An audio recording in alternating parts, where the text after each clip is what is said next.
ইনশাআল্লাহ। আমরা যাচ্ছি পরের প্রশ্নে ইনশাআল্লাহ। জি ইনশাআল্লাহ। আপনার জন্য পরের প্রশ্ন, আল্লাহু আকবার। কোন নবী তার উম্মতকে বলেছিলেন তোমরা আল্লাহর ইবাদত করো যিনি আমার এবং তোমাদের প্রতিপালক?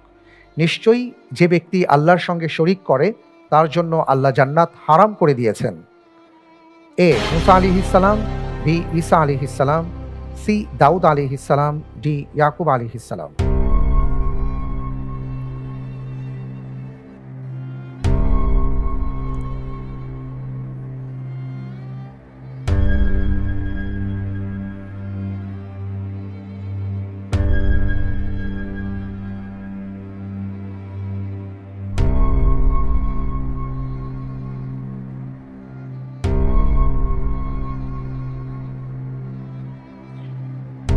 আমরা তো তৃতীয় ধাপে আছি জি, জি। এবং তৃতীয় ধাপে আপনি পর্যাপ্ত সময় পাবেন, সেটা সর্বোচ্চ 2 মিনিট।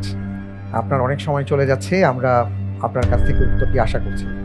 এছাড়া আপনি দুটো লাইফলাইন ইউজ করতে পারবেন। দুটো লাইফলাইন আপনার জন্য আছে, যে কোনো একটি লাইফলাইন আপনি ব্যবহার করতে পারেন। ইন্টেলিজেন্ট প্যানেলের সহায়তা অথবা লাইফলাইন তাকদীর। জি।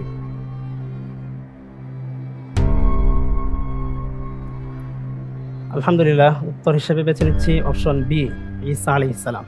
অপশন বি ঈসা আলাইহিস সালাম। ফ্রিজ করা হোক অপশন বি ঈসা আলাইহিস সালাতু ওয়াস সালাম।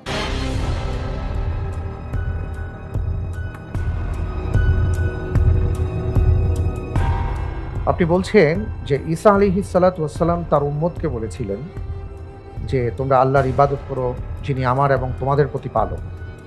নিশ্চয়ই যে ব্যক্তি আল্লাহর সঙ্গে শরিক করে তার জন্য আল্লাহ জান্নাত হারাম করে দিয়েছেন। আপনি যে উত্তরটি দিয়েছেন আপনার উত্তরটি সঠিক উত্তর। আলহামদুলিল্লাহ। আলহামদুলিল্লাহ।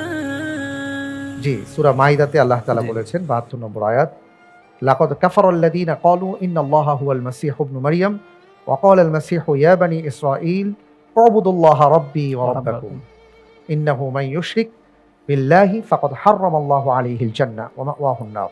মাশাআল্লাহ, তাবারাকাল্লাহ। হযরত ঈসা আলাইহিস সালাতু ওয়াস সালাম তার অনুসারীদেরকে এই কথা বলেছেন। জি।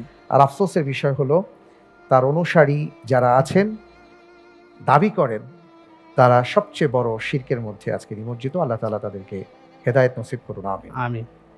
মাশাআল্লাহ।